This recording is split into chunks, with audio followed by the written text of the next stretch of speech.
Bab 8. Suamiku yang malang. Rasanya sedikit pahit, namun ada gelombang uap panas yang melonjak masuk ke dalam lautan Qi, murni dan melimpah. Ya Tuhan, apakah orang ini gila?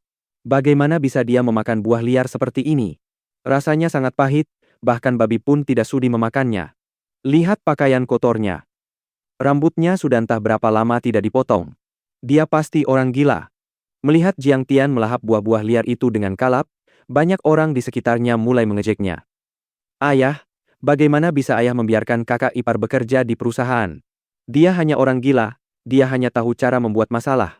Di jalan setapak berbatu, Zhao Qianru sedang mengerutkan kening dan berbicara di telepon dengan Zhao Hucheng. Tiba-tiba, dia melihat pemandangan yang membuatnya terpaku. Dia memutus sambungan telepon, bergegas ke sisi Jiang Tian, merebut buah tianyuan itu dan berteriak, "Kakak ipar, berhenti makan. Ini beracun." "Kau pasti Qianru."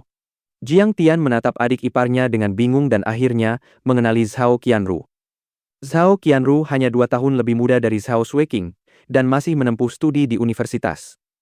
Dia saat ini sedang magang di Departemen Keuangan perusahaan. Gadis kecil itu sangat cantik. Dia mengenakan atasan santop. Di balik celana jeans ketatnya tampak sepasang kaki panjang seputih salju, dan kaki indahnya yang seputih salju itu menginjak sepatu hak tinggi hitam. Melihatnya yang begitu berseri dan penuh energi, tidak ada yang bisa membayangkan nasib malang yang akan menimpanya di masa depan. Senior SMA-nya, putra dari penguasa distrik Chongyang, Lu Tianfeng, selalu mengejarnya. Lu Tianfeng tampak sangat luar biasa, tetapi sebenarnya dia adalah pria bajingan. Tidak hanya dia berjudi dan bermain wanita. Setelah runtuhnya keluarga Zhao, Lu Tianfeng bahkan semakin tidak menghargai Zhao Qianru. Dia menganiaya, memukuli, mempermalukan, dan berselingkuh dengan wanita lain, hingga pada akhirnya langsung mengusirnya Zhao Qianru dari rumah. Zhao Qianru tidak tahan menerima pukulan itu dan menjadi gila, menghabiskan seluruh hidupnya di rumah sakit jiwa, tampak sangat menderita. Meskipun adik iparnya ini tidak menghargainya, dia tidak pernah melakukan sesuatu yang benar-benar buruk padanya. Demi pertimbangan terhadap Zhao Shueqing, dia tetap harus melindunginya dengan sempurna. Sambil menggelengkan kepala, Jiang Tian menepis ingatan di kepalanya dan tersenyum lembut. "Tidak apa-apa, jangan khawatirkan aku." Dia menyambar kembali buah tianyuan itu dan menyeka air liur yang menempel sebelum memasukkannya ke dalam saku. "Jangan kemana-mana, aku akan pergi memanggil kakakku." Karena orang-orang di sekitar semuanya bergosip, Zhao Qianru tidak bisa tinggal di sini lagi, wajahnya memerah karena malu, dan dia segera berlari menuju gedung kantor. Zhao Shueqing sedang duduk di depan mejanya, menatap layar komputer, tetapi dia tidak berhasil memahami satu kata pun yang tertulis di dokumen tersebut. Hari ini adalah hari pertama Jiang Tian bekerja, jadi dia bertanya-tanya apakah suaminya itu akan menjadi gila, membuat kekacauan, atau diganggu dan dipermalukan oleh orang lain. Apakah aku terlalu egois? Jika orang lain tahu bahwa dia adalah suamiku, aku takut mereka tidak akan berani menggertaknya. Saat dia melamun, adiknya tiba-tiba menyerbu masuk dan berseru, "Kak, kakak ipar jadi gila lagi. Dia memakan buah-buah liar." "Masa iya?" Zhao Shueqing terpaku. "Sungguh, aku melihat dengan mata kepalaku sendiri, dia makan banyak buah liar yang disebut jeruk bali busuk di Taman Wanghu, apakah dia akan keracunan?" Zhao Qianru bertanya dengan cemas. "Apa?" Zhao Shueqing segera berjalan ke jendela dan menatap ke arah taman. Saat Jiang Tian berjalan menuju kantor, dia melahap segenggam besar buah liar dan menunjukkan senyum puas yang tampak bodoh. "Aku belum memberinya uang beberapa hari ini. Dia pasti lapar." Zhao Shueqing bergumam, matanya tampak kosong. Bahkan jika dia pernah menindasnya sebelumnya, bahkan jika dia gila, dia tetaplah suaminya.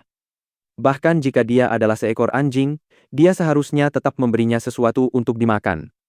Entah karena nasib malangnya sendiri, atau karena dia merasa kasihan pada Jiang Tian, atau karena hal lain, Zhao Shueqing tiba-tiba membungkuk di atas meja dan mulai meratap. "Kak, jangan menangis lagi. Dia pasti akan sembuh." Di bawah penghiburan adiknya, Zhao Shueqing akhirnya berhenti menangis. Zhao Qianru masih memiliki pekerjaan yang harus diselesaikan, jadi dia pergi. Mendengar seseorang mengetuk pintu, Zhao Shueqing segera menyeka air matanya. Jiang Tian masuk dan menyerahkan sebuah kantong. Dengan senyum menjilat di wajahnya, dia berkata, Aku melihat ini di lantai bawah dan membeli beberapa untukmu. Dia berbalik dan pergi. Dia sebenarnya. Ketika Zhao Shueqing membuka kantong itu untuk melihatnya, dia tertegun untuk waktu yang lama. Ternyata isinya adalah beberapa pangsit sup yang paling dia sukai. Meskipun dia sendiri tidak memiliki makanan dan mengandalkan buah liar untuk memuaskan rasa laparnya, dia masih ingat untuk membelikan makanan untuknya. Kegilaannya pasti belum pulih sepenuhnya, tetapi dia tahu bahwa dia harus merawat istrinya. Zhao Shueqing tidak tahu apakah dia harus merasa senang atau khawatir. Jiang Tian kembali ke kantornya. Tiba-tiba, Jiang Qiushui menunjuk Jiang Tian dengan wajah penuh ejekan. Jiang Tian, apakah ada yang salah dengan kepalamu? Kenapa aku melihatmu makan jeruk bali busuk di bawah tadi? Apakah kau tidak takut diare? Bukan urusanmu. Kan aku bukan memakan makanan keluargamu. Jiang Tian mencibir. Karena dia adalah musuhnya, Jiang Tian tidak perlu bersusah payah untuk bersikap sopan padanya. Tatapan Jiang Qiushui segera berubah dingin, dan berkata dengan hina, "Kau hanyalah anak baru yang baru saja masuk, beraninya kau bicara seperti ini padaku." Semua gadis juga mulai mengkritiknya. "Jiang Tian, apakah kau baru saja memakan bubuk mesiu? Gongzi Jiang mengkhawatirkanmu. Kau benar-benar tidak tahu cara berterima kasih atas kebaikan orang lain." Seketika, Jiang Tian menjadi musuh publik di Departemen Hubungan Masyarakat. Terutama Wu Fangfei, dia dengan angkuh memerintah Jiang Tian untuk melakukan segala macam pekerjaan. Tanpa sadar Jiang Qiushui merobek beberapa lembar kertas dan melemparkannya ke lantai, lalu menunjuk ke arah Jiang Tian dan memerintah. "Jiang Tian, permainan apa yang sedang kau mainkan? Pel lantainya sampai bersih." "Tidak mau." Jiang Tian terlalu malas untuk mematuhinya. "Apakah kau sedang mencari mati?" "Bra!" Sahabat baik Jiang Qiushui, Hu Feng menggebrak meja, berdiri dan berjalan menuju Jiang Tian, lalu berteriak marah, "Apa kau percaya bahwa aku akan menghajarmu?" Hu Feng tinggi dan kuat, kemampuan bertarungnya sangat mengesankan, jadi tentu saja dia tidak menganggap Jiang Tian ada di matanya. Shen Le segera memeluk pinggang Hu Feng dan tersenyum meminta maaf. "Sudahlah, saudara Hu. Jiang Tian baru saja tiba. Biar aku saja yang mengepel lantainya." "Bajingan, apa-apaan yang kau lakukan?" Hu Feng duduk kembali dengan tidak senang. "Lain kali, jangan hentikan dia. Aku tidak bisa menjamin dia tetap hidup." Jiang Tian tersenyum sinis pada Shen. "Sial, kawan, berhentilah membual." Shen Le menggelengkan kepalanya dan menasihati, "Jangan memprovokasinya, Hu Feng sangat ahli dalam bertarung, seorang pakar taekwondo." Sore hari berlalu dengan cepat, dan sudah waktunya untuk pulang kerja. Ding Yahan masuk ke kantor, bertepuk tangan dan berkata, "Malam ini, kita akan bertemu dengan Bos Cheng dari Departemen Keuangan Perusahaan Perdagangan Tanaman Obat Eastwood. Bos Cheng berutang pada kita 10 juta, dan belum kita ambil kembali selama 3 tahun. Malam ini, semua orang harus bersemangat dan dapatkan kembali pembayarannya." "Sial, tidak tahu malu sekali, bajingan ini tidak mudah dihadapi. Aku bahkan pernah dipukuli oleh penjaga keamanan perusahaannya." Shen Le mengeluh. "Ya, Bos Cheng memiliki latar belakang yang besar. Dia tidak boleh disinggung. Jika saatnya tiba, semua orang harus berhati-hati." Ding Yahan tersenyum dan berkata, "Kita telah memesan ruangan di klub di Hao, ayo pergi." "Klub di Hao, kali ini levelnya tidak main-main." Shen Le tiba-tiba menjadi bersemangat dan berkata, "Itu adalah tempat hiburan malam paling terkenal di Linzhou, ku dengar itu milik Hauge yang tersohor. Sayang sekali aku memiliki pelanggan lain untuk ditemani malam ini, jadi aku tidak akan bisa pergi." "Hauge. Aku pernah mendengar tentang dia. Dia sangat kuat, dan memiliki aset miliaran dolar. 2 tahun lalu, tempatnya digerebek oleh distrik barat, dia langsung pergi menemui tetua prefektur dan berkata, 'Sebelum jam 8, zona pengembangan adalah wilayahmu, setelah itu berada dalam kendaliku. Jika kau merazia tempatku, kau telah melangkahi batas, dan kau harus menanggung konsekuensinya.' Pada akhirnya, dalam waktu setengah bulan, komandan prefektur dijatuhi hukuman denda 50.000 yuan sebagai suap. Banyak orang mengatakan bahwa Hauge lah yang berada di balik layar. Ya, sejak saat itu, Hauge menjadi terkenal dalam satu pertempuran, dan sangat berpengaruh baik di kalangan pejabat maupun dunia hitam. Tidak ada seorang pun yang berani menyinggungnya. Ketika mereka menyebut Hauge, para wanita semuanya bersemangat, bahkan Wu Fangfei sedikit tergerak. Sedikit rasa cemburu juga melintas di mata Jiang Qiushui. Hauge itu hanya 5 atau 6 tahun lebih tua darinya, tetapi kekuatannya jelas bukan sesuatu yang bisa dia tandingi. Bab 9. Si gendut Li Picheng. Setelah mengobrol sebentar, semua orang pergi ke tempat parkir. Kecuali Jiang Qiushui dan Hu Feng, semuanya adalah wanita. Tetapi Jiang Tian ikut dibawa serta. Tentu saja, semua orang tidak benar-benar berharap Jiang Tian dapat memainkan peran penting apapun. Namun bagaimanapun juga, mereka masih membutuhkan orang untuk melakukan pekerjaan kasar, seperti menuangkan teh dan memberikan rokok. Gaji orang-orang di Departemen Hubungan Masyarakat tidaklah rendah, dan kebanyakan dari mereka berasal dari keluarga baik-baik. Pada dasarnya, setiap orang mengendarai mobil yang bagus, dan Jiang Qiushui bahkan mengendarai Mercedes-Benz impor kelas S yang bernilai lebih dari 1 juta, lebih baik daripada mobil Ding Yahan. Jiang Tian, bekerjalah dengan giat. Dalam kurang dari 3 tahun, kau bisa membeli rumah dan mobil. Namun, bagaimana kau bisa memajukan dirimu jika kau masih bersikap seperti tadi siang? Jiang Qiushui tampak seolah sedang menasihati Jiang Tian, namun ada jejak penghinaan di sudut matanya. Jiang Tian, kemarilah. Tiba-tiba, Zhao Qianru turun dan menarik Jiang Tian masuk ke dalam mobil Volvo merah miliknya. Jiang Qiushui seketika terpaku. Bahkan dia belum pernah duduk di mobil Zhao Qianru sebelumnya, namun gadis itu justru menarik Jiang Tian untuk duduk di sana. Zhao Qianru tidak mungkin menyukai pria ini, kan? Dia memegang tangannya. Hu Feng berkata sambil mengerutkan kening. Masuk. Wajah Jiang Qiushui segera memucat dan menjadi semuram air. Di dalam Volvo, saat Zhao Qianru mengemudi, dia berkata dengan dingin, "Kakak ipar, aku mohon padamu, tolong ceraikan kakakku." Mengapa? Jiang Tian sedikit terkejut. Kepalamu sudah benar-benar rusak, dan kau terus memukulinya. Aku mohon kepadamu, berhentilah menghambatnya. Biarkan dia pergi, biarkan dia mengejar kebahagiaannya sendiri. Zhao Qianru berkata dengan marah.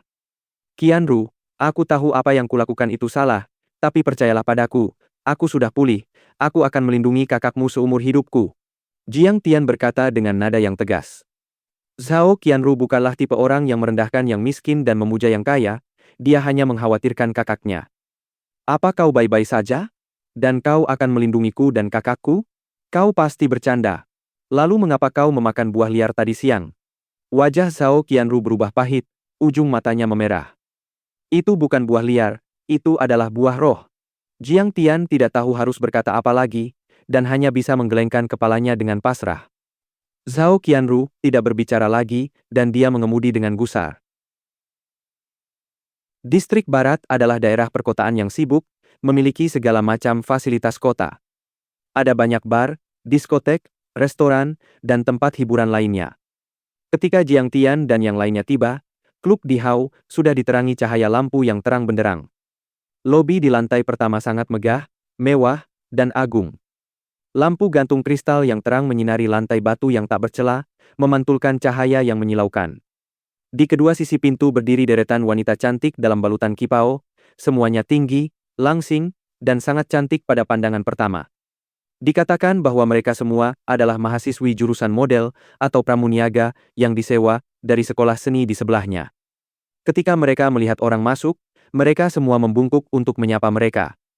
Jiang Qiushui berjalan di depan, dan setelah melihatnya masuk, manajer lobi segera datang dan menyapanya dengan gembira. Gongzi Jiang ada di sini, selamat datang. Sebagai wakil direktur, Paman Jiang Qiushui juga bertanggung jawab atas keamanan pangan. Para pengusaha dalam situasi seperti itu, tentu saja harus berhati-hati dan tidak berani menyinggung mereka. Apakah Bos Cheng sudah tiba? Sentuhan keangkuhan muncul dari sudut mata Jiang Qiushui, dan dia mengangguk dengan sopan. Manajer lobi bergegas memandu jalan sambil tertawa. Dia sudah di sini, kami sudah mengaturnya untuk masuk lebih dulu. Setelah beberapa saat, mereka semua sampai di ruangan tersebut. Bos Cheng adalah pria gemuk dengan kepala dan telinga yang besar. Dia memakai kalung emas besar setebal ibu jari, dan cincin giok di jarinya, tampak seperti penguasa lokal yang licik. Setelah semua orang saling menyapa, mereka duduk dan para pelayan mulai menyajikan hidangan dan anggur. Bos Cheng duduk di kursi kehormatan sementara semua orang mengelilinginya untuk mengobrol. Mereka terus-menerus bersulang untuknya, dan sanjungan mereka mengalir deras, sangat membujuk Bos Cheng. Sedangkan Jiang Tian, dia duduk di kursi bawah dan tidak bersulang. Dia hanya diam-diam memakan makanan, yang benar-benar tidak sesuai dengan suasana yang meriah. Yah, sepertinya kakak ipar benar-benar tidak punya harapan. Tapi biarlah, asalkan dia tidak menimbulkan masalah bagi kakak. Zhao Qianru menatap Jiang Tian dan menghela nafas kecewa, merasa sedih untuk kakaknya. Jiang Tian, berikan Bos Cheng bersulang. Kau hanya tahu cara makan, mungkinkah kau mati karena kelaparan di kehidupan sebelumnya? Jiang Qiushui berkata dengan hina. Sangat memalukan membawa sampah seperti itu. Jika mereka tidak bersulang, dan tidak tahu cara menjilat pelanggan, bagaimana mungkin mereka bisa senang dan membayar? Dia berutang uang kepada kita, jadi mengapa aku harus menawarinya bersulang? Jiang Tian melirik Bos Cheng dengan jijik, dan berkata dengan dingin. Kau sedang mencari mati. Diam. Bagaimana bisa kau mengatakan hal seperti itu? Setiap orang terkejut, namun untungnya, si gendut Cheng dan Wu Fangfei sedang minum dengan gembira dan tidak menyadarinya. Lupakan saja, Jiang Tian harus mengantarku pulang nanti. Dia tidak boleh minum. Zhao Qianru memaksakan senyum dan berkata. Pikiran Jiang Tian bisa menjadi gila karena alkohol. Jika dia terus minum, bukankah dia akan tamat? Ketika Jiang Qiushui mendengar ini, semburat kecemburuan melintas di matanya, wajahnya menjadi muram. Qianru sebenarnya ingin pria itu mengantarnya pulang, mungkinkah dia telah jatuh cinta pada orang ini? Pada saat ini, Bos Cheng minum sedikit terlalu banyak, dia memegang tangan kecil Wu Fangfei dan mengelusnya, tertawa mesum, bukankah itu hanya 10 juta? Sederhana. Selama Nona Wu tinggal bersamaku selama 1 malam, aku akan dengan senang hati menandatangani ceknya. Wajah Wu Fangfei membeku saat dia meronta melepaskan genggamannya dan memaksakan senyum. Lelucon Bos Cheng agak terlalu keterlaluan. Dia adalah penduduk asli Linzhou, dan juga seorang model. Dia telah mengumpulkan sejumlah kekayaan, jadi bagaimana mungkin dia menyerahkan dirinya kepada orang lain hanya demi sedikit performa kerja? Terlebih lagi, Jiang Qiushui, yang sangat dia cintai, juga sedang menonton dari samping, jadi dia tidak bisa bersikap seperti pelacur. Ayo, Bos Cheng, biarkan aku bersulang untukmu. Setiap orang pergi bersulang untuk membantu Wu Fangfei keluar dari situasi tersebut. Namun, mereka tidak marah. Saat memasuki masyarakat, seseorang harus mengikuti aturan masyarakat dan tidak boleh impulsif. Karyawan hubungan masyarakat sudah terbiasa digoda. Tak disangka, Bos Cheng tidak mau melepaskannya. Dia merangkul leher Wu Fangfei dan mendekat dengan mulut besar yang berbau alkohol. Nona Wu, aku sangat menyukaimu. Kau temani aku 1 malam. Selain membayar 10 juta untuk barang-barangnya, aku akan memberimu 1 juta lagi, bagaimana menurutmu? Wu Fangfei sangat cemas hingga hampir menangis, dan memohon. Bos Cheng, lepaskan aku, banyak orang di sini. Hehe, tidak apa-apa kalau tidak banyak orang, jadi tidak apa-apa kalau hanya ada kita.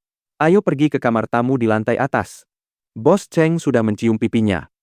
Setiap orang panik, dan tidak berani mengucapkan sepatah kata pun. Bos Cheng, lepaskan aku. Jika kau masih bersikap seperti ini, aku akan lapor polisi. Wu Fangfei meronta dengan sekuat tenaga, hampir melemparkan Bos Cheng ke tanah.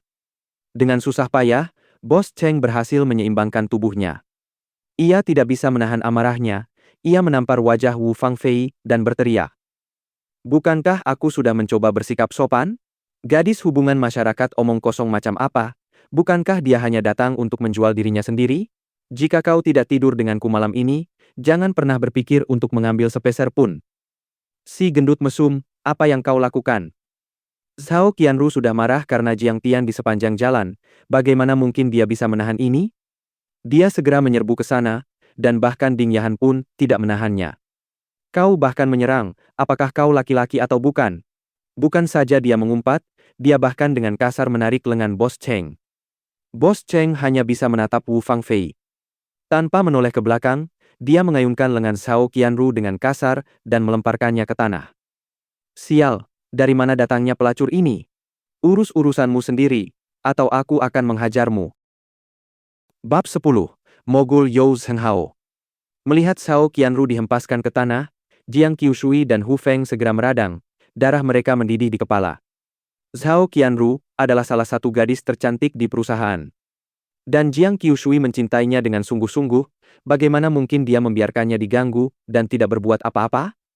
Dia melangkah maju dan menendang dada Bos Cheng tepat di tengah, menjatuhkannya ke tanah dan berteriak marah. Si gendut mesum Cheng, kau ingin mati, ya? Jiang Qiushui, kau berani memukulku. Si gendut Cheng sangat marah hingga wajah gemuknya memerah dan berkerut. Mereka memperlakukanmu seperti manusia, itulah sebabnya mereka memperlakukanmu seperti ini. Jika kau mendorongku terlalu jauh, aku akan meminta pamanku memeriksa perusahaanmu. Mari kita lihat apakah perusahaanmu bisa terus beroperasi. Jiang Qiushui memberikan satu tendangan lagi pada si gendut Cheng, menyebabkannya tersandung dan jatuh di luar pintu. Hu Feng juga menyerbu ke depan dan mulai menendang, memukuli si gendut Cheng sampai dia berguling di tanah, memegang kepalanya dan berteriak. Hu Feng berkata dengan marah, "Kau berani menyerang wanita tercinta dari Gong Zijiang, apa kau gila? Lihat betapa manja kau sampai tidak tahu diri." Hu Feng adalah pemegang sabuk hitam Taekwondo, serangannya sangat berat. Ding Yahan sedikit khawatir, dan segera menarik Hu Feng kembali, "Berhenti memukulnya. Jika kau terus bertarung, hal buruk akan terjadi. Lagi pula, kita di sini untuk membahas bisnis. Enyah, kirim uangnya ke perusahaan besok, atau aku akan memukulmu lagi saat aku melihatmu." Hu Feng berhenti dan meludahi wajah si gendut Cheng, yang hampir membuatnya mual setengah mati. Si gendut Cheng berjuang untuk bangkit, menyeka dahak kental yang bau dari wajahnya. Dia berusaha keras menahan air matanya, kapan dia pernah diganggu seperti ini? Matanya merah saat dia menunjuk ke arah Jiang Qiushui dan berkata, "Oke, jika kalian berdua punya nyali, jangan pergi, aku akan membawa orang untuk membunuh kalian berdua." Dia berjalan pincang pergi. "Aku akan menunggumu datang." Hu Feng membanting pintu. Jiang Qiushui mencibir dengan hina, "Apa-apaan ini? Dia benar-benar menganggap dirinya sebagai orang penting. Besok aku akan meminta pamanku memeriksa perusahaannya." Ding Yahan awalnya sedikit khawatir, tetapi sekarang dia merasa tenang. Jiang Qiushui selalu mantap dan bisa diandalkan, dia seharusnya bisa menangani si gendut Cheng. Semua orang duduk kembali sekali lagi. Jika kepala departemen Ding tidak menghentikanku, aku pasti sudah memukulinya sampai mati. Hu Feng juga tampak puas diri. Mata indah Wu Fangfei berbinar saat dia menatap Jiang Qiushui dengan penuh rasa terima kasih dan berkata, "Qiushui, terima kasih untuk yang tadi." Gong Zijiang, kakak Feng sangat tampan. Pahlawan yang menyelamatkan si cantik. Keren. Ini adalah pertama kalinya seorang karyawan hubungan masyarakat memukul pelanggan. Kali ini, Gong Zijiang telah mencatat sejarah. Luar biasa. Sangat menyenangkan.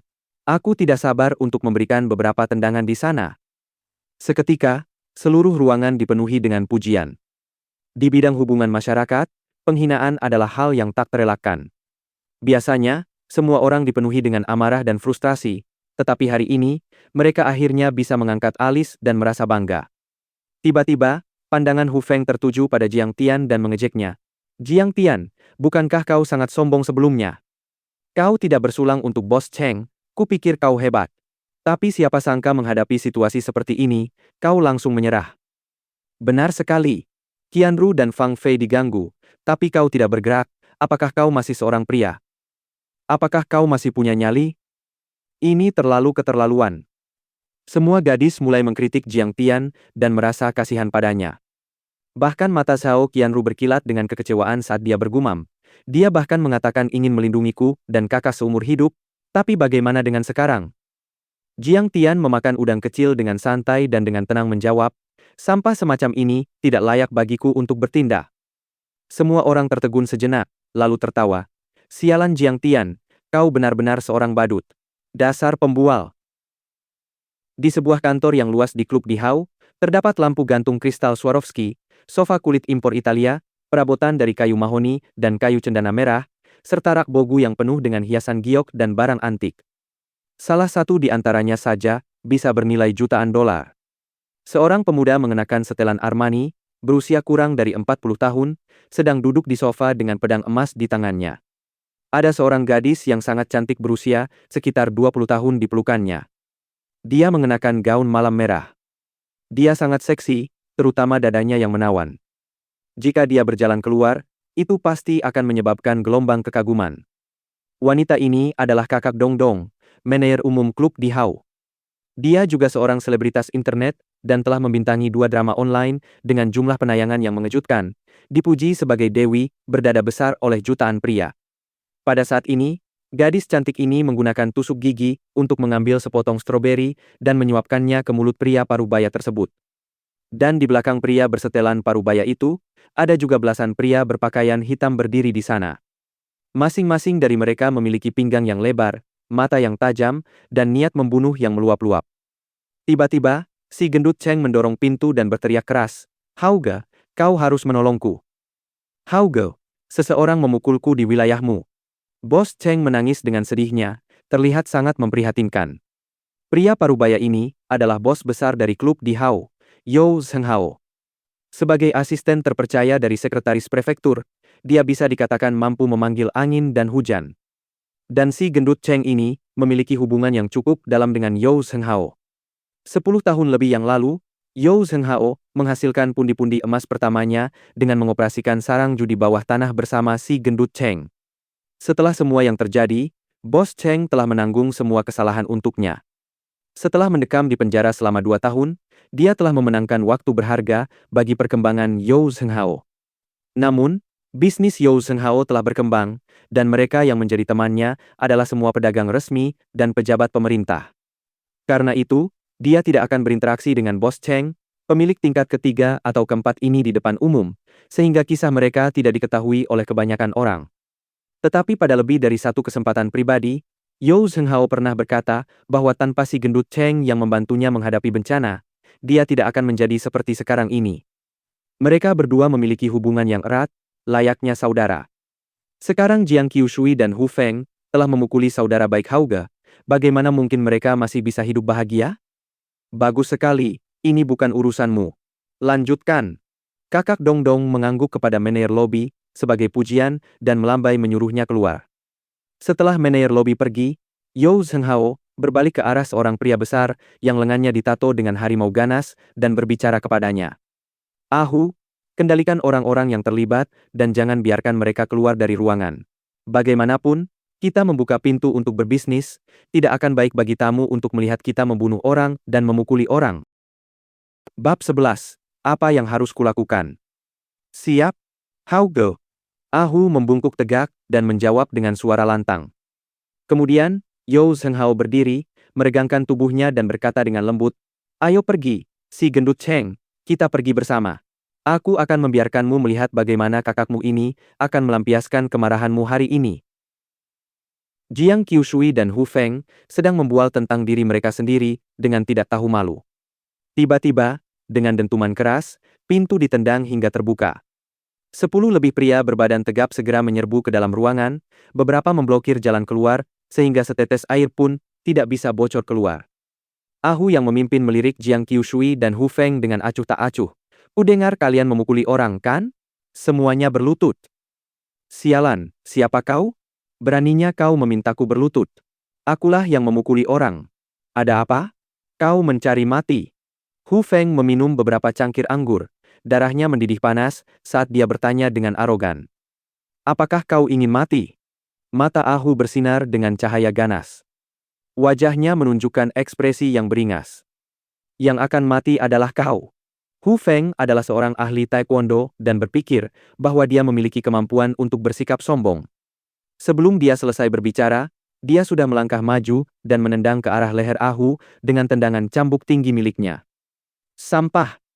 Ahu tertawa sinis, tangannya yang seperti penjepit menjulur secepat kilat, mencengkeram kaki kanannya, lalu menendang ke arah dada Hu Feng. Dengan suara desing, Hu Feng terbang sejauh 3 meter dan jatuh ke lantai, dengan semua yang dimakan malam itu dimuntahkan keluar. Dia menekan dadanya, menyeringai kesakitan, dan tidak bisa bangun untuk waktu yang lama. Ahu melangkah maju, menginjak wajah Hu Feng dengan sepatu bot kulitnya, dan mencibir dengan jijik, "Taekwondo?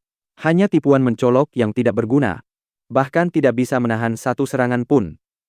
Siapa kalian sebenarnya?" Melihat Hu Feng dikalahkan hanya dalam satu gerakan, Jiang Qiushui merasa sangat ketakutan hingga kakinya gemetar.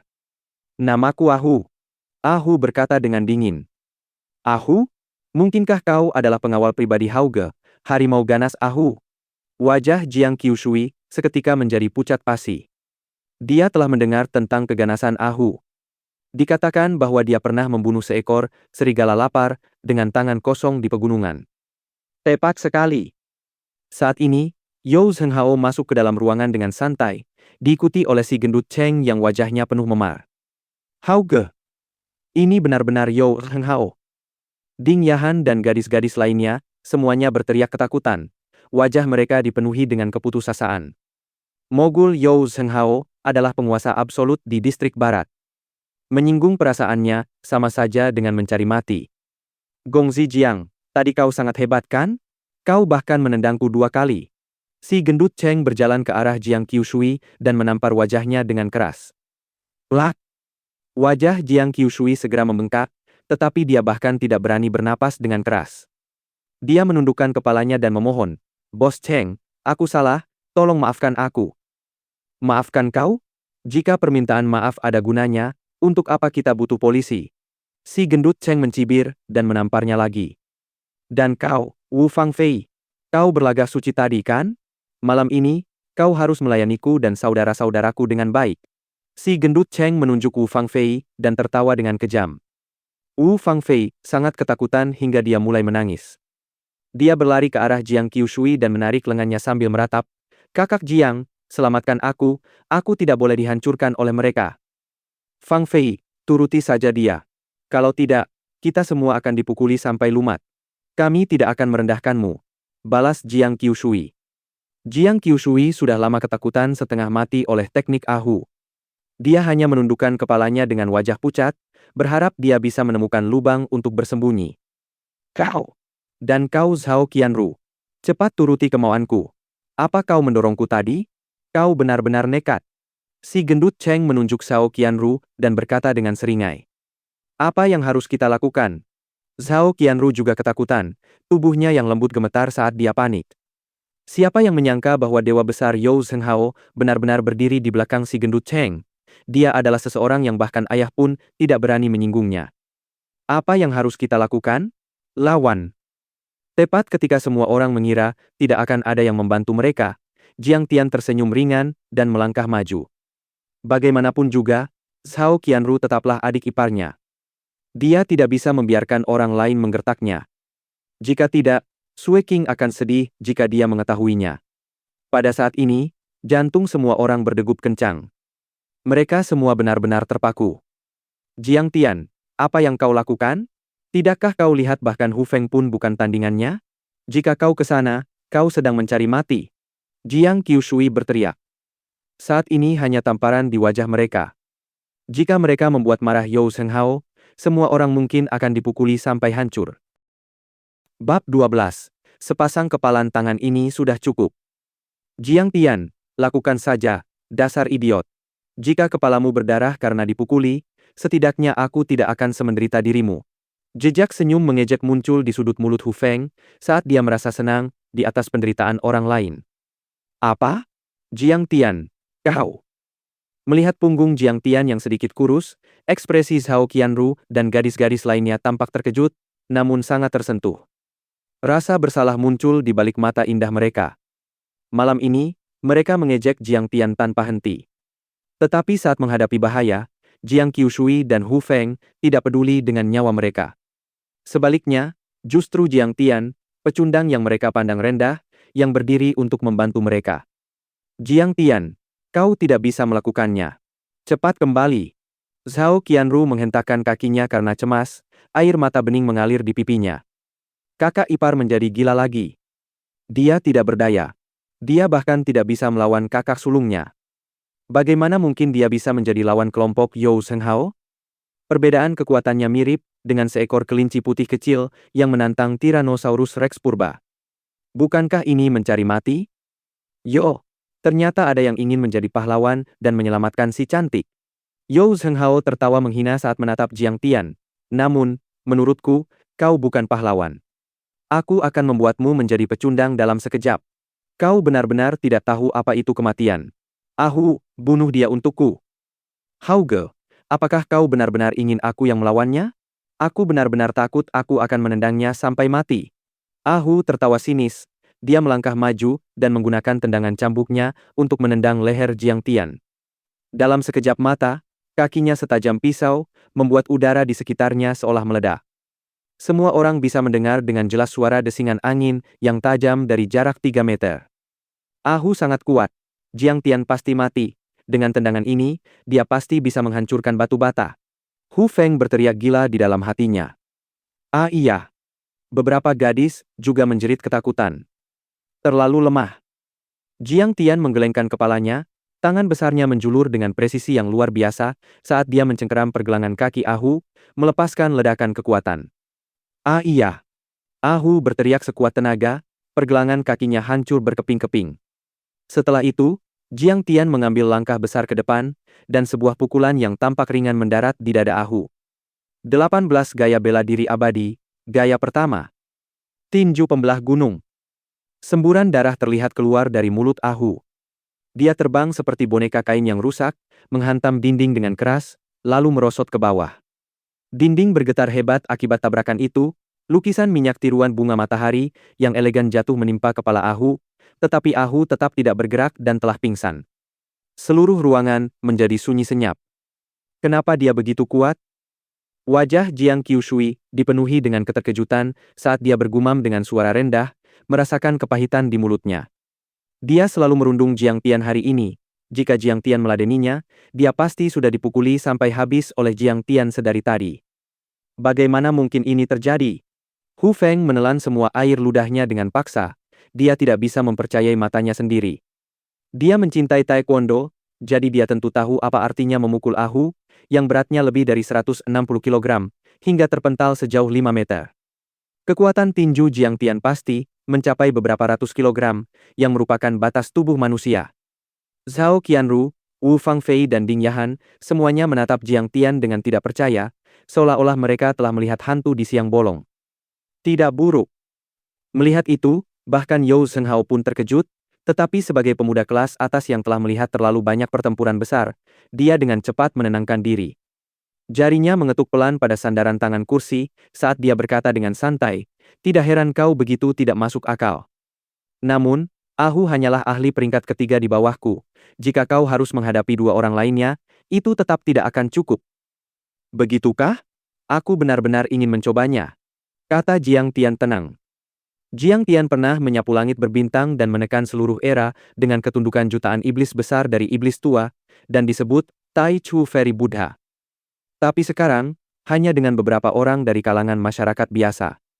Bagaimana mungkin Jiang Tian peduli pada mereka? Baik, baik, baik.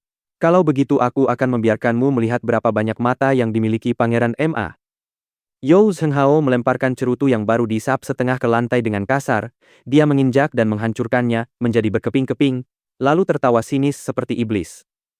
"Hari ini, jika kau bisa keluar dari klub di Hao dalam keadaan sehat dan selamat, aku akan mengganti nama belakangku dengan namamu." Segera setelah dia selesai berbicara, dua pria besar melangkah keluar dari kerumunan, berjalan perlahan menuju Jiang Tian.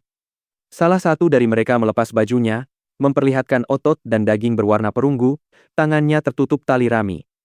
Yang satunya mengenakan seragam taekwondo putih. Kakinya luar biasa panjang. Dia berjalan dengan mantap dengan sabuk hitam terikat di pinggangnya. Dua orang ini, satu adalah ahli Titan, yang pernah memperoleh sabuk emas di Macao untuk pertarungan bebas. Yang lainnya adalah ahli taekwondo sabuk hitam tingkat 4 Peu Dasun. Mereka berdua adalah kartu as milikku. Yao Zhenghao menatap Jiang Tian dengan hina. "Aku bertanya padamu, apa yang kau andalkan untuk melawanku?" "Andalkan?" Menghadapi tekanan yang kuat, Jiang Tian mengulurkan telapak tangannya yang seputih giok, dan berkata dengan senyum. "Andalkan kedua tinju ini, mereka sudah cukup." Dong Yin, Peu Dasun.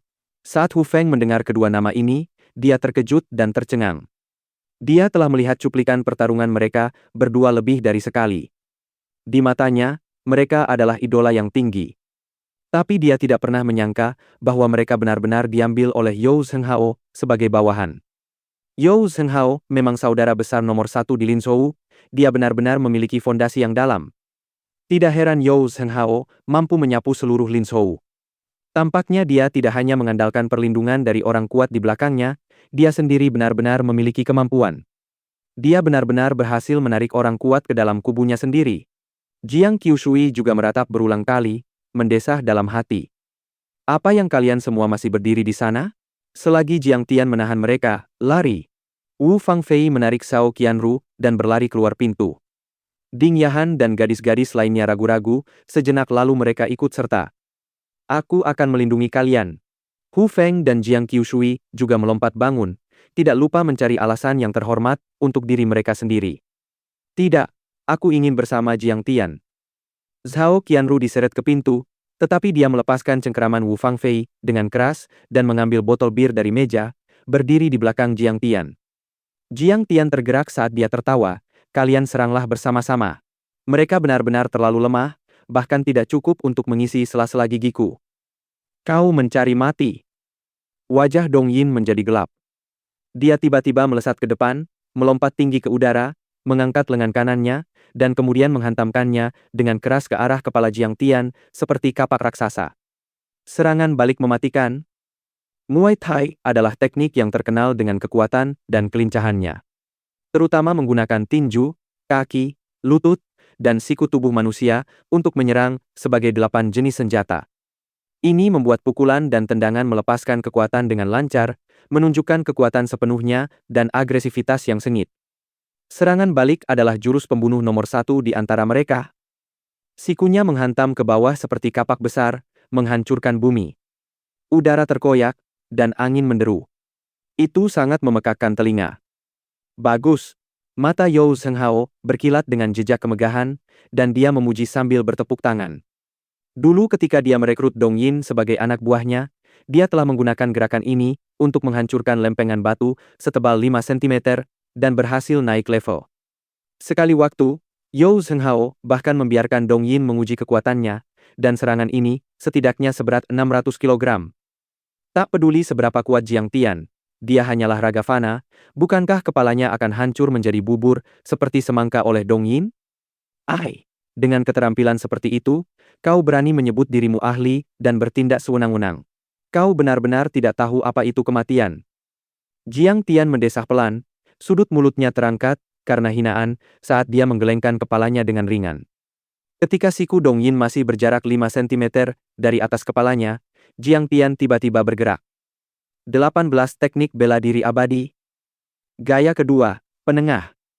Pada saat ini, temperamen Jiang Tian tiba-tiba berubah. Kedua lengannya terangkat ke udara, terlihat sangat kosong, namun seakan-akan sangat dalam, seolah-olah dia sedang mengisi dirinya dengan alam semesta. Segera setelah itu, kedua tangan Jiang Tian saling melingkar, setelah serangkaian suara retakan yang tajam, darah menyembur keluar, dan kedua lengan Dong Yin yang sekeras besi tuang benar-benar patah. Peng! Dong Yin mendarat di tanah dengan mengenaskan. Dong Yin, yang 10 kali lebih kuat dari Ahu, tidak memiliki perbedaan hasil dengan Ahu. Dia masih dikalahkan oleh Jiang Tian dengan satu gerakan. Bab 13, Master Jiang, saya terlambat. Apa? Pada saat ini, You Zhenghao tidak bisa lagi mempertahankan ketenangannya, dan berseru kaget dengan mata terbuka lebar. Segera setelah itu, dia meledak amarah karena malu, dan menunjuk ke arah Jiang Tian seperti singa yang mengamuk, lalu berteriak, "Pergi, sialan, kalian semua serang dia bersama-sama. Aku tidak percaya dia bisa keluar hidup-hidup. Siapapun yang bisa mengalahkannya, aku akan menghadiahi 1 juta. Pasti ada orang berani di bawah imbalan yang besar." Para preman yang awalnya agak takut pada Jiang Tian, tidak bisa menahan diri untuk tidak tergerak ketika mendengar ini. Masing-masing dari mereka memegang senjata dan menerjang ke arah Jiang Tian. Aku punya uang jika aku menginginkannya, begitu juga dengan orang-orang. Kau tidak punya apa-apa, jadi apa yang bisa kau andalkan untuk melawanku? You Zhenghao tertawa sinis, lalu menggelengkan kepalanya dengan wajah penuh penyesalan. Kau memiliki keterampilan seperti itu di usia ini, sungguh sebuah bakat, tapi sayang sekali kau menyinggungku, jadi nasibmu adalah mati. Para preman itu jelas sering mengeroyok dan memiliki kerja sama tim yang baik. Mereka saling bersahutan dan bergerak dalam bentuk kipas untuk mengepung musuh. Terlebih lagi, mereka semua membawa parang dan tongkat pemukul bisbol. Jika itu orang lain, dia pasti sudah kencing di celana karena ketakutan. Tetapi mengenai hal ini, Jiang Tian hanya menggelengkan kepalanya perlahan, dan berkata dengan hina. You Zhenghao, jangan katakan padaku bahwa kau tidak mengerti. Seekor semut tidak jauh berbeda dari sekelompok semut di mataku, yang akan tetap hancur dengan mudah olehku. Lalu, Jiang Tian bergerak lagi. Tinju pembelah gunung, telapak pemecah langit, dan penengah digunakan secara terus-menerus. Rangkaian tendangannya yang dahsyat membuat para petarung terpental satu demi satu. Mereka seperti bola karet yang sedang ditendang saat mereka terbang ke segala arah dan berguling di lantai. Sialan! Peu Dasun tampak begitu marah hingga matanya hampir keluar. Dia mengumpat dan menyerbu ke arah Jiang Tian. Kaki panjangnya terangkat tinggi. Dengan ayunan yang berat, dia menghantam ke arah kepala Jiang Tian. Jiang Tian mendengus, dia memiliki keberanian untuk menunggu mereka mendekat, dan kemudian berbalik dengan terampil, tidak hanya menghindari kaki Peu Dasun, tetapi juga memutar sikunya yang seperti besi dan menghantam ke belakang. Krak! Suara tajam dari tulang yang hancur bergema di seluruh ruangan, menyerang hati setiap orang. Pipi kanan Peu Dasun segera melesap ke dalam, dan tulang pipinya hancur sepenuhnya. Orang kuat, yang jarang kalah di Korea, saat ini terlihat selemah bayi di buayan. Dia tersungkur di kaki Jiang Tian, dan menjerit pedih sambil menutupi wajahnya. Sejauh ini, semua bawahan You Zheng Hao telah jatuh ke lantai dan kehilangan kemampuan untuk bertarung. Untuk melawan sampah-sampah ini, aku perlu mengendalikan kekuatanku sendiri. Jika aku menggunakan 50% kekuatanku, aku mungkin akan membunuh mereka dan menyebabkan tuntutan hukum atas nyawa seseorang. Jiang Tian menggelengkan kepalanya. Dia melangkahi para preman di lantai dan berjalan di depan You Zheng Hao langkah demi langkah. Dia duduk dengan santai di kursi dan menunjukkan senyuman. Kau bertanya padaku apa yang kuandalkan untuk melawanku? Apakah tinju ini cukup? Kau, You Zheng Hao, yang telah merajalela di Linzhou selama bertahun-tahun, kini benar-benar merasa takut. 3 jenderal kuat di bawah komando You Zheng Hao, semuanya dikalahkan dalam satu gerakan, dan selusin preman semuanya jatuh ke tanah dalam waktu setengah menit, yang benar-benar sebuah kekalahan instan. Apakah pemuda ini manusia? Dia hanyalah seorang iblis. Orang-orang yang melarikan diri sebelum pertarungan tidak langsung pergi. Sebaliknya, mereka masuk ke dalam mobil dan memulai diskusi. Dia pikir dia akan disambut hanya karena dia bisa bertarung dengan baik? Dunia ini berfokus pada kekuasaan dan uang. Hauge kuat, menekan Linzhou, Jiang Tian dalam masalah. Jiang Qiushui berkata dengan nada sinis. Tetapi ketika kita berada dalam situasi berbahaya, dia berani berdiri dan melindungi kita. Hanya dengan ini, kau jauh lebih rendah darinya. Wu Fangfei tidak setuju kali ini. Dia tersenyum acuh tak acuh dan membalas. Dalam pikirannya, citra Jiang Qiushui telah hancur sepenuhnya. Dia tidak akan pernah melupakan tatapan tanpa perasaan pria itu saat dia dipaksa untuk melayani si gendut Cheng. Itu lebih merupakan skema daripada sebuah tindakan kecil. Apa kau mengerti? Ketika Hauge membereskan dia tetap akan mencari kita. Wajah Jiang Qiushui dipenuhi rasa malu dan berubah merah. Dia tidak memiliki alasan untuk berdebat dengannya. Tapi, dia benar. You Zheng Hao, bagaimanapun juga, adalah seorang gembong kelas 1, yang sombong dan angkuh serta tidak akan menyerah dengan mudah. Di dalam ruangan, setelah periode kepanikan yang singkat, dia mendapatkan kembali ketenangannya dan bertanya dengan dingin. Nak, apa latar belakangmu? Oh, seperti mereka, aku juga seorang karyawan PR. Jiang Tian tersenyum tipis. Kau juga seorang karyawan hubungan masyarakat. Aku yakin. You Zheng Hao tidak akan kehilangan wibawanya meskipun dia kalah, dia berkata dengan angkuh. Sekarang, berlutut dan minta maaf padaku, aku akan melepaskanmu. Mengapa aku harus meminta maaf padamu? Jiang Tian mengerutkan kening, mengabaikan fakta bahwa pelecehan seksual si gendut Cheng yang pertama kali terjadi, mereka yang berkelahi adalah Jiang Qiushui dan Hu Feng, apa hubungannya dengan orang lain? Ada juga etika dalam mencuri. Di dunia bela diri, seseorang harus mengikuti aturan. Kenapa? You Zheng Hao tertawa menghina. Aku lebih kuat darimu dalam hal kekuatan. Di dunia ini, segalanya tidak sesederhana ketangguhan tinju. Kau perlu bersaing dalam kekuasaan dan latar belakang, tapi kau tidak punya semua itu. Kau tidak punya apapun yang bisa dibandingkan denganku. Begitukah? Tatapan Jiang Tian berubah sedikit dingin. You Zheng Hao tertawa sinis. Kau pikir kau bisa melakukan apapun yang kau mau hanya karena kau bisa bertarung dengan baik? Kau terlalu naif. Tak peduli seberapa kuat dirimu, mampukah kau menahan peluru? Apakah kau mengancamku? Pupil mata Jiang Tian sedikit mengecil. Tidak, aku selalu mematuhi hukum. Apakah kau percaya bahwa aku bisa menjebloskanmu ke penjara hanya dengan satu panggilan telepon dan membiarkan polisi menembakmu? Hauge benar-benar memiliki metode yang hebat. Nada bicara Jiang Tian berubah dingin. Orang ini jelas memiliki niat buruk.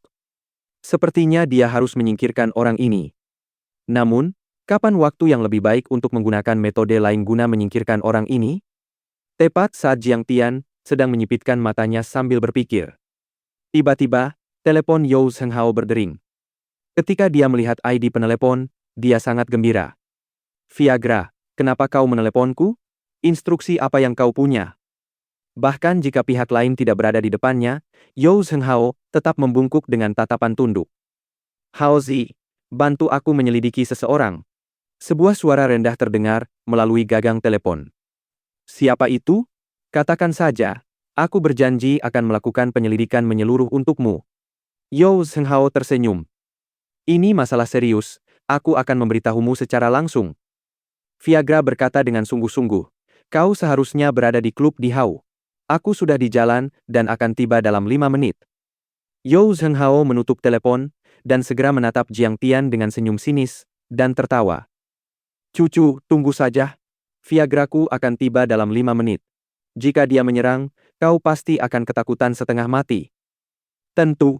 Kalau begitu aku akan menunggunya selama 5 menit, dan melihat siapa sebenarnya itu. Jiang Tian menggelengkan kepalanya dengan hina. Hanya dengan memukul pendukungnya hingga berlutut dan tunduk, Yao Zhenghao akan benar-benar jujur dan tidak memiliki keberanian untuk membalas dendam. Mengatakan itu, Jiang Tian mengambil tusuk gigi, mengambil sepotong semangka dari piring buah, dan mulai memakannya perlahan. Beberapa menit kemudian, langkah kaki yang kuat terdengar dari pintu. Seorang pria parubaya, mengenakan kemeja kamuflase, masuk dengan langkah tegap. Wajah pria parubaya itu dipenuhi dengan ki yang kuat dan cerdik, tatapannya tajam seperti pisau dan auranya tegas. Itu adalah sesuatu yang tidak bisa dibandingkan dengan Yao Zhenghao dan anak buahnya. Apa yang terjadi? Ketika dia melihat orang-orang di lantai, dia segera menunjukkan ekspresi bingung. Viagra, akhirnya kau datang juga. Kami ditindas dengan kejam hari ini. Ketika Yao Zhenghao melihat siapa yang datang, dia langsung merasa sangat gembira. Dia merangsek maju dan mengangkat tangannya untuk menunjuk ke arah Jiang Tian. Sambil membungkuk berkali-kali dia berkata, bocah kecil inilah yang melakukannya. Kau harus membantuku keluar dari sini. Dia awalnya berpikir bahwa Viagra akan berdiri di pihaknya dan dengan kejam menginjak-injak bocah yang tidak tahu apa itu kematian ini. Tanpa diduga, wajah Viagra menunjukkan keterkejutan. Dia dengan cepat berjalan di depan Jiang Tian dan memberikan hormat militer, menggunakan nada paling hormat dalam hidupnya. Master Jiang, WR terlambat, apakah Anda baik-baik saja? Bab 14, inilah Master Jiang. Semua orang yang hadir terpaku, dan Yao Zhenghao, bahkan lebih bingung, tidak berani mempercayainya. Apa yang terjadi? Para gangster itu tidak akan berani memprovokasi Viagra, tapi sekarang, dia menyebut dirinya WR, dan memanggil karyawan hubungan masyarakat kecil ini Master? Jiang Tian mengambil sepotong semangka, dan mengunyahnya perlahan. Setelah menelannya, dia bertanya dengan acuh tak acuh. WR, apakah mereka ini orang-orangmu? Viagra di depannya adalah pengawal untuk tetua Tang, tapi bagaimanapun juga, dia seharusnya tidak memiliki hubungan apapun dengan Yao Zhenghao. Pada saat ini, Yao Zhenghao masih belum bereaksi, dia mendekat dan bertanya, Viagra, kau tidak salah orang, kan? Dia adalah petugas hubungan masyarakat kecil dari farmasi keluarga Zhao. Mengapa kau memanggilnya Master Jiang? Yao Zhenghao, jika kau tidak bicara, tidak ada yang akan menganggapmu bisu. Tutup mulutmu. Viagra begitu marah hingga seolah hidungnya bengkok, alisnya yang tajam berkedut, dan dia menampar wajah Yao Zhenghao. Prajurit profesional, seberapa kuat tangannya? Dengan tamparan yang keras, Yao Zhenghao terpental jatuh ke samping. Dia terhuyung mundur dan hampir jatuh ke lantai. Cahaya kemasan muncul di depan matanya, wajahnya terasa perih terbakar, dan darah mengalir dari sudut hidungnya. Namun, agar Yao Zhenghao bisa berada di posisinya sekarang, IQ-nya tidak mungkin rendah. Dia membatin bahwa dia pasti telah bertemu lawan yang tangguh hari ini, seraya dia menutupi wajahnya dan tidak mengucapkan sepatah kata pun. Apakah kau marah dan tidak terima? Viagra menunjuk hidung Yao Zhenghao dan memaki. Master Jiang adalah tamu, teman, dan dermawan kakek. Beraninya kau memprovokasi dia? Apa kau bosan hidup? Jika aku menelepon sekretaris Tang, kau harus angkat kaki dari Linzhou besok. Seluruh tubuh Yao Zhenghao gemetar, dia berkeringat dingin dan berkata dengan tidak percaya. Apa? Dia adalah teman dari tetua Tang? Ini terlalu sulit dipercayai. Dalam ingatannya, satu-satunya orang yang mengenal kakek adalah kalau bukan kepemimpinan lama, jenderal tua yang menyandang bintang jenderal di bahunya, atau para seniman bela diri tua yang berada di masa kejayaan mereka. Namun, pemuda ini yang tampak berusia 20-an. Bagaimana mungkin ini terjadi? Kau tidak percaya padaku? Apa kau ingin aku mengundang tetua Tang keluar dan memperkenalkannya padamu? Suara Viagra yang dingin dan kasar tiba-tiba terdengar. Aku tidak berani. Mana berani aku? Viagra, apa yang terjadi hari ini hanyalah kesalahpahaman. Yao Zhenghao sangat bingung di dalam hatinya, tetapi dia tetap menatap Jiang Tian dan berkata dengan memelas, Jiang, Master Jiang, tolong lupakan kekurang ajaranku dan lepaskan aku. Melepaskanmu? Bagaimana aku bisa memenuhi syarat? Bukankah kau baru saja mengatakan bahwa aku tidak bisa dibandingkan denganmu dalam hal relasi dan latar belakang? Jiang Tian tersenyum tipis, mengambil sebutir anggur, dengan hati-hati mengupas kulitnya dan memasukkannya ke dalam mulutnya. Plak! Yao Zhenghao menampar wajahnya sendiri dan memohon dengan nada suara terisak. Master Jiang, akulah yang buta dan tidak bisa mengenali Gunung Tai. Ampuni saja aku kali ini, dan Hao kecil tidak akan pernah berani melakukannya lagi. Semua orang yang hadir tercengang. Yao Zhenghao adalah karakter kuat yang bisa memanggil angin dan hujan di distrik barat, atau bahkan di seluruh Linzhou dengan kemampuannya sendiri. Tapi sekarang, dia benar-benar menampar dirinya sendiri di depan Jiang Tian, mengakui kesalahannya dan menyerah. Ini terlalu konyol. Semua orang bingung. Siapa sebenarnya Viagra ini, yang berani menampar Hauge, dan orang macam apa kakek itu? Ini bukan masalah apakah kau menyinggungku atau tidak. Yao Zhenghao, aku sudah lama mendengar nama besarmu. Melihatmu hari ini, kau benar-benar layak menyandang gelarmu. Menjadi sewenang-wenang dan memutarbalikkan fakta, apakah ini caramu yang biasa dalam melakukan sesuatu? Orang lain mengatakan bahwa kau adalah ahli yang kuat di kalangan gembong, menurut pendapatku, kau hanyalah sampah masyarakat. Tindakanmu benar-benar mempermalukan keluarga Tang dan kakek. Jiang Tian mencibir. Apakah kau ingin aku memberitahu tetua Tang Gaya seperti apa yang sebenarnya kau miliki? Kakak Dongdong, yang mengetahui seluk-beluk apa yang terjadi, berteriak dalam hati.